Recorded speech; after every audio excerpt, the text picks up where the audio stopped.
Hi అండి. నమస్తే. Welcome to our channel Shivajyothi hub. ఈరోజు కార్తీక మాసం రెండవ రోజు కదండీ! సో, కార్తీక పురాణం అనేది రెండవ రోజు ఏ విధంగా అనేది మనం ఈరోజు తెలుసుకోబోతున్నామండి. ఈరోజు కార్తీక పురాణం రెండవ రోజు. సో, అక్కడ క్లిక్ చేయడం జరిగిందండి. సంపూర్ణ కార్తీక మహాపురాణం రెండవ రోజు పారాయణం అండి. ఇంతకు ముందుగా చెప్పినట్టుగా ఇది విన్నా కూడా, చదివినా కూడా మనకి 2 మంచే జరుగుతాయండి. ఇప్పుడు కథలోకి మనం మొదలవుతున్నాం. తృతీయోధ్యాయము. బ్రహ్మర్షి అయిన శ్రీ వశిష్ఠ మహర్షి రాజర్షి అయిన జనకునికి ఇంకా ఇలా చెప్పసాగాడు. ఏం చెప్తున్నారు అనేది కూడా మనం ఇక్కడ చూస్తాం. రాజా, స్నాన దాన జప తపాలలో దేవిని కానీ ఈ కార్తీక మాసంలో ఏ కొద్దిపాటిగా ఆచరించినప్పటికీ కూడా అది అక్షయమైన ఫలాన్ని ఇస్తుంది.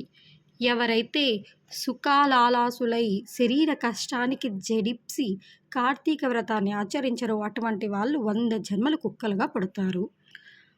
ఇప్పుడు చూడండి, అతను ఏం చెప్తున్నారు? వశిష్ఠ మహర్షి జనక మహారాజుకి ఏం చెప్తున్నారు? రాజా, ఎవరైతే స్నాన దాన జప తపాలలో దేనిని ఏ దాన్ని కూడా వదలకుండా తను ఏవైతే వాళ్ళకి శక్తి వంచన లేకుండా వాళ్ళ వల్ల ఏవైతే అవుతుందో అది చేస్తూ ఉంటారు.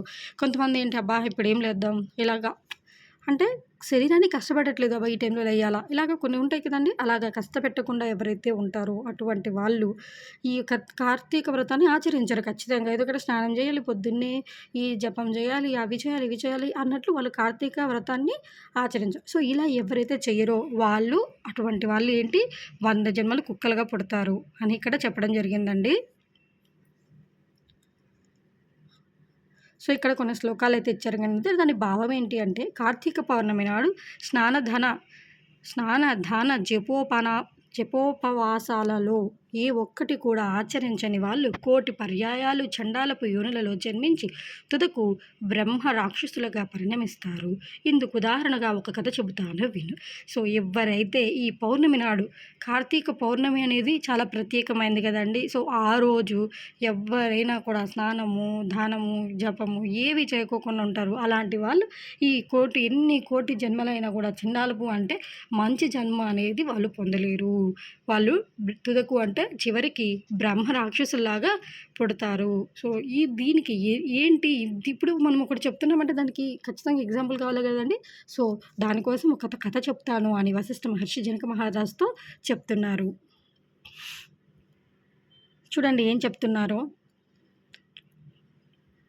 తత్వనిష్టోపాఖ్యానము. ఓకే, అంటే చూడండి ఇక్కడ స్టోరీ అనేది స్టార్ట్ అవుతుందండి. అతి పూర్వకాలంలో ఆంధ్రదేశంలో తత్వనిష్ఠుడనే బ్రాహ్మణుడు ఉండేవాడు. సకల శాస్త్ర పారంగతుడు, అసత్యములను పలకనివాడు, అన్ని భూతముల యందును దయాళువు, తీర్థాటన ప్రియుడు అయిన ఆ విప్రుడు ఒకానొక తీర్థయాత్ర సందర్భముగా ప్రయాణిస్తూ మార్గమధ్యంలో గోదావరి తీరాన గల ఒకానొక ఎత్తైన మర్రి చెట్టు మీద కారు నలుపు కాయఛాయ గలవాళ్ళు, ఎండిన డొక్కలు గలవాళ్ళు, ఎర్రని నేత్రములు గడ్డములు కలవాళ్ళు, గుచ్చబడిన ఇనుప తీగెలకు మల్లె పైకి నిక్కి ఉన్న వెలవెంట్రుకలతో, వికృత వదనార విందాలతో, కత్తులు కపాలాలు ధరించి సర్వజీవ భయంకరులుగా ఉన్న 3 బ్రహ్మరాక్షసులను చూశాడు. సో చూడండి, అంటే వాళ్ళు అలాగా వెళ్తూ ఉంటే ఈ ఆంధ్రదేశంలో తత్వవిష్ణుడు అనే బ్రాహ్మణుడు చాలా మంచివాడు. ఏ కోపము దేని మీద కూడా ఆయన కోపం లేకుండా దయాగుణం కలిగిన వాడు. అలా వెళ్తున్నప్పుడు భయంకరమైన రాక్షసుల్ని ఆయన అనేది చూడడం జరిగిందనమాట. ఆ రాక్షసుల వలన భయం చేత ఆ మర్రి చెట్టు 4 వైపులా కూడా 12 మైళ్ళ దూరంలో ఎక్కడా ప్రాణి సంచారం అనేది ఉండేది కాదు. అటువంటి భయంకర స్వరూపులైన ఆ రాక్షసులను అల్లంత దూరము నుంచే చూసిన తత్వనిష్ఠుడు అదిరిపడ్డాడు.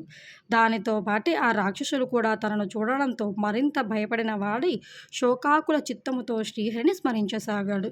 చూడండి, ఆ రాక్షసులకు భయపడి చుట్టూ కూడా 12 మైళ్ళ వరకు ఎక్కడే కానీ ఏ ప్రాణి ఉండేది కాదంటండి. అటువంటి వాళ్ళని చూసి తను చాలా భయపడిపోయాడండి. భయపడిపోయేసి ఏం చేస్తున్నారు, శ్రీహరిని స్మరించసాగారు.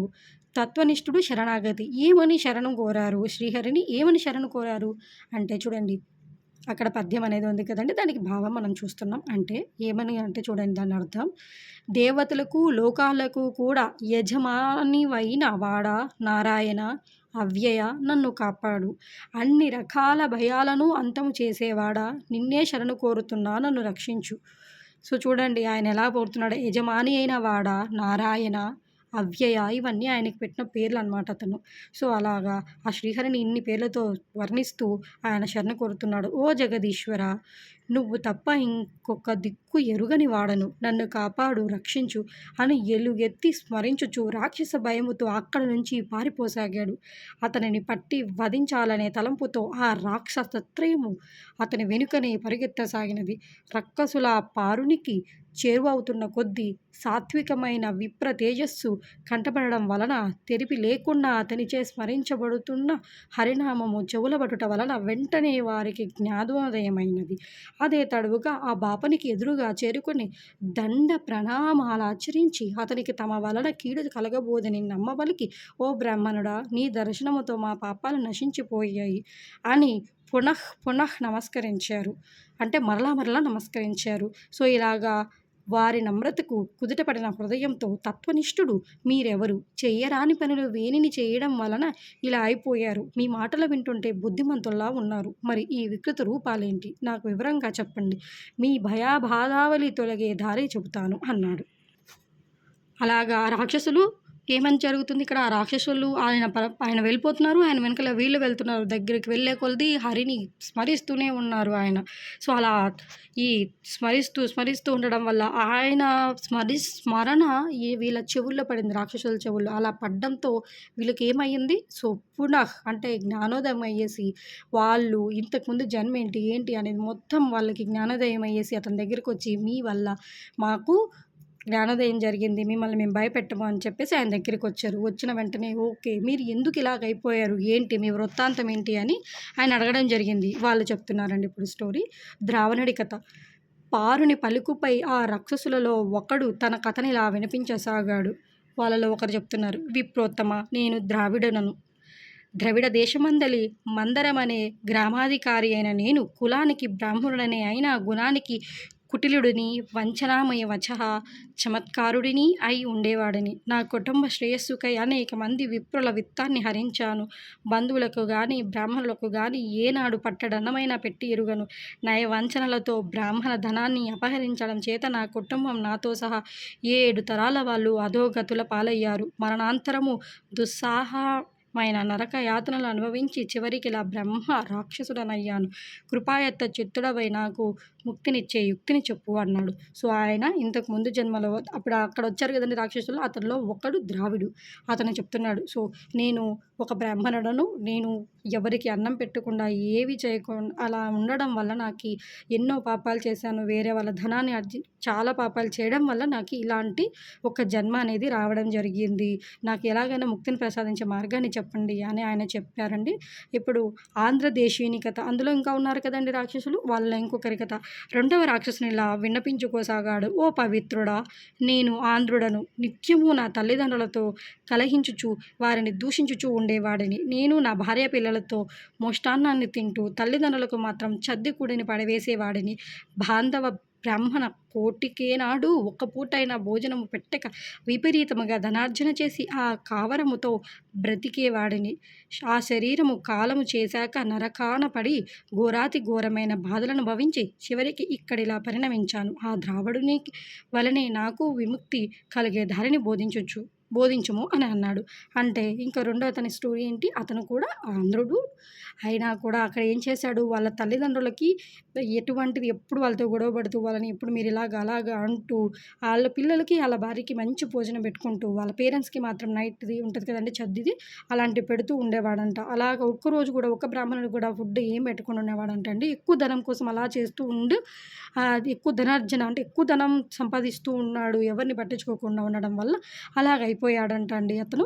సో నాకు కూడా ఆయనకి ఎలాగైతే చెప్తున్నావో నాకు కూడా అలాగే ముక్తి మార్గం చెప్పండి, అతనికే కాకుండా నాకు కూడా ద్రావిడునికే కాకుండా నాకు కూడా చెప్పండి అని ఆయన అడుగుతున్నాడు. ఇంకొకరు పూజారి కథ.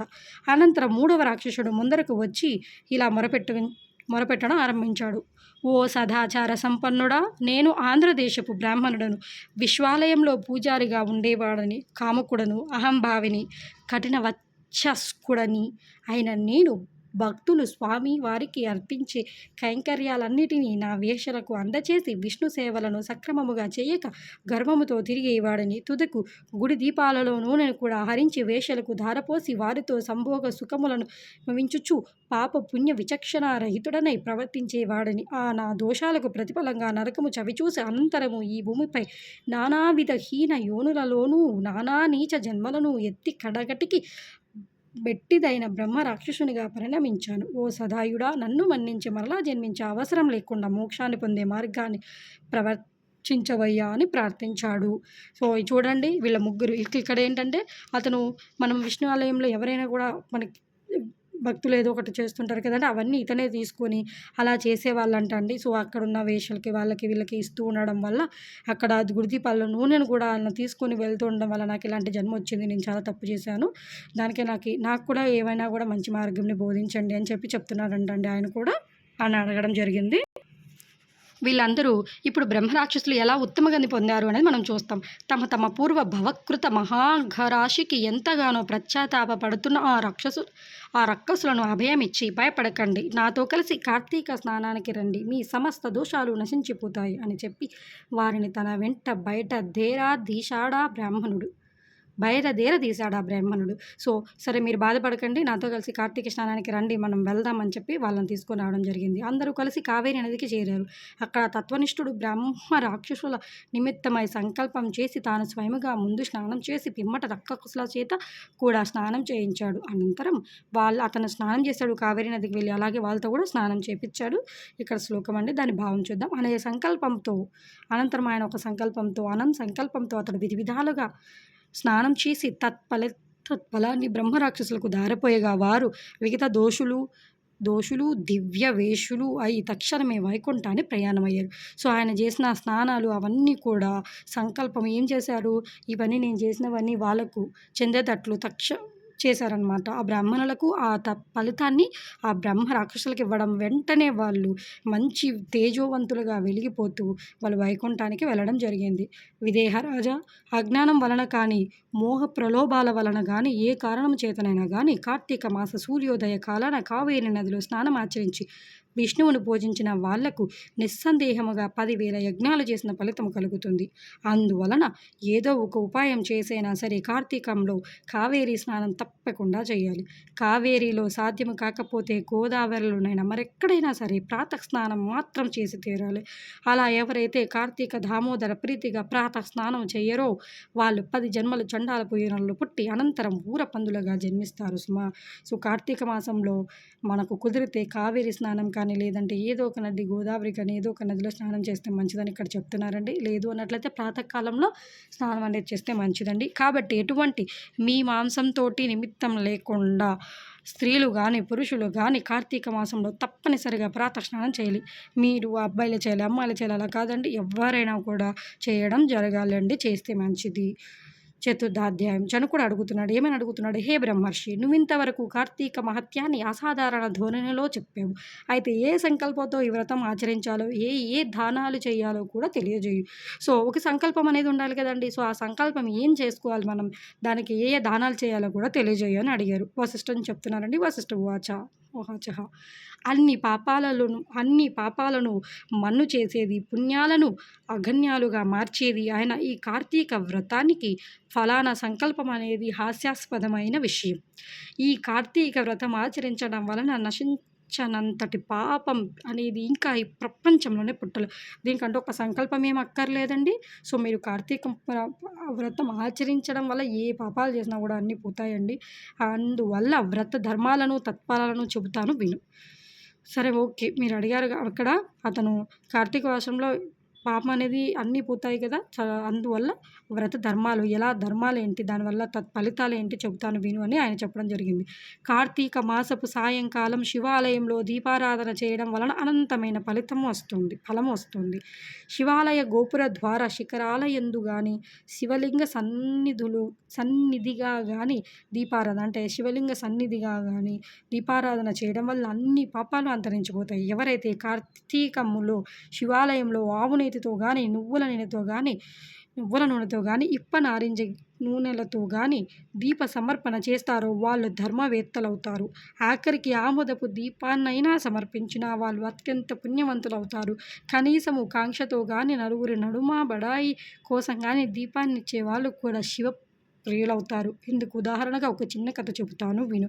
సో, మనం ఎలాగైనా పూజ అనేది మనం చేస్తామండి. సో, అలాగే చేస్తూ ఆవు నెయ్యితో గాని, నువ్వుల నూనెతో గాని, నారింజ నూనెలతో గాని ఇలాగా కుదరదంటే ఏ దాంతో చేసినా కూడా శివుడికి చాలా ప్రీతితో కొంతమంది చూస్తున్నారని కూడా ఇచ్చేవాళ్ళంట. అలాంటి వాళ్ళకు కూడా దేవుడికి ప్రియులవుతారండి.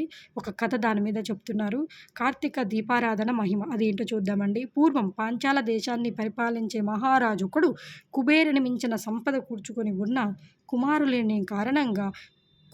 లేని కారణంగా కృంగిపోయిన వాడై కురంగపానికై తపస్సుకు కూర్చున్నాడు. మధ్యకాలంలో అటుగా వచ్చిన పిప్పరుడనే ముని అతని తపస్సుకు కారణమడిగి తెలుసుకుని, ఓ రాజా, ఈ మాత్రపు కోరికను తపస్సుతో పనిలేదు. కార్తీక మాసంలో శివప్రీతిగా వ్రతమాచరించి బ్రాహ్మణులను దీపదాన దక్షిణలతో సంతోషపెట్టు. అలా చేస్తే నీకు తప్పక పుత్ర సంతానం కలుగుతుందని చెప్పాడు. ఋషివాక్యమును శిరోధార్యముగా తలంచి ఆ పాంచాలుడు తన పట్టణముకు చేరి కార్తీక వ్రతమాచరించి శివప్రీతికై బ్రాహ్మణులకు దీపదానములను చేశాడు.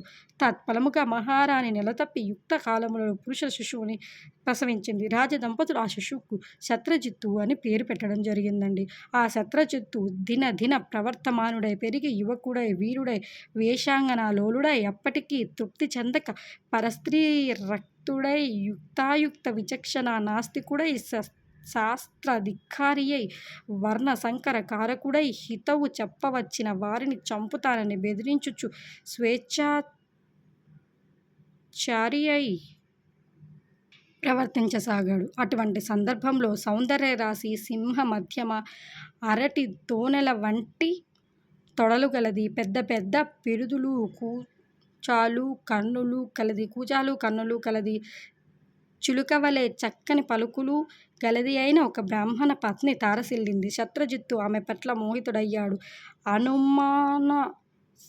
అనుపమాన సౌందర్య, శౌర్య, తేజో విరాజితుడైన ఈ యువరాజు పట్ల ఆ పాపనిధి కూడా మోజుపడినది. కారణముగా ఆమె రోజూ రాత్రి తన భర్త నిద్రపోగానే సంకేత స్థానంలో రాజకుమారిని కలిసి సురత క్రీడలలో సుఖించేది. రంకు బొంకు దాగవు కదా. ఏదో విధంగా ఈ సంగతి ఆ బాపని దాని భర్తకు తెలిసిపోయినది. అది మొదలు అతను ఒక కత్తిని ధరించి ఈ రంకు జంటను ప్రత్యక్షముగా చూసి వారి గొంతులుత్తరించాలని తిరుగుతున్నాడు.